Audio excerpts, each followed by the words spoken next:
नमस्कार. मायबाप रसिक प्रेक्षक हो, 1 जुलैपासून आपल्या देशामध्ये GST लागू होत आहे. या GSTमध्ये आमचं मराठी रंगभूमी किंवा सर्व भाषांमधील लाईव्ह थिएटरिकल परफॉर्मन्सेस याची GSTमध्ये दाखल झालेलं आहे.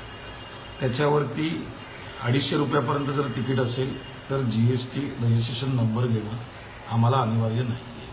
पण 250च्या वरती जर आम्ही तिकीट लावलं तर आम्ही GSTच्या अंडर येतो आणि त्याच्यावरती आम्हाला एक 18% GST तिकिटांवरती लावावा लागतो.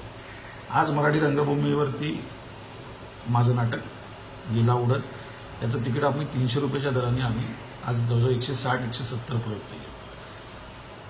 300 रुपयाच्या तिकिटावरती जर आम्ही सर्व्हिस GST लावला तर ते जवळजवळ 354 रुपये तिकीट होतं आणि जर इन्क्लुझिव्ह जर आपण दिलं तर एक 246 रुपये तिकीट होतं. मला वाटतं सुजाण मायबाप रसिक प्रेक्षकांसाठी तो भुर्दंड GSTचा न हे करता आम्ही आज गेला उडतचे 1 जुलैपासूनचे जे शोज आहेत त्याला 250 रुपये तिकीट लावण्याचा किंवा 250पेक्षा कमी तिकीट लावण्याचा आम्ही निर्णय घेतलेला आहे.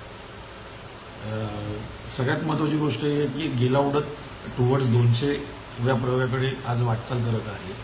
मला वाटतं याची अजून एक काहीतरी आपण काय मायबाप रसिक प्रेक्षकांसाठी करू शकतो. तर मला वाटतं की पहिले काही प्रयोग मला वाटतं 200 रुपयांनी तिकीट दर सर्वसमावेशक असा लावण्याचा माझा प्रयत्न आहे. आणि म्हणून 1 तारखेचा प्रयोग गडकरी रंगमंच ठाणे येथे आणि 2 तारखेला दामोदर हॉल परळी येथे हे दोन्ही प्रयोग 200 रुपयांनी करण्याचा आमचा मानस आहे. मला वाटतं ज्या पद्धतीने 170 प्रयोग 160 ते 170 प्रयोग गेला उडतला तुम्ही मायबाप रसिक प्रेक्षकांनी भरभरून प्रतिसाद दिला. भद्रकाली प्रोडक्शनचं हे 53वं नाटक आहे. Third bell entertainment Kedar Shinde लेखन दिग्दर्शक आहे आणि सिद्धार्थ जाधव याच्यामध्ये प्रमुख भूमिकेमध्ये. माझ्या 54 नाटकांना ज्या पद्धतीने तुम्ही भरभरून प्रतिसाद दिला तसाच प्रतिसाद या GSTच्या इम्प्लिमेंटेशन नंतर येणाऱ्या मराठी रंगभूमीवरच्या जो काही हा काळ आहे म्हणजे हा थोडा ट्रान्झिशनचा पिरियड आहे मला वाटतं. पण याच्यामध्ये तुम्ही तुमचं जे प्रेम आहे किंवा तुमचा जो सपोर्ट आहे तो असाच आम्हा रंगभूमीवरती काम करणाऱ्या रंगकर्मींच्या पाठी राहो याच्यासाठी तुम्हाला मी हे साकडं घालतो. मला असं वाटतं की या आव्हानाला तुम्ही भरभरून प्रतिसाद द्याल आणि तो द्यावा अशी मी विनंतीही करतो.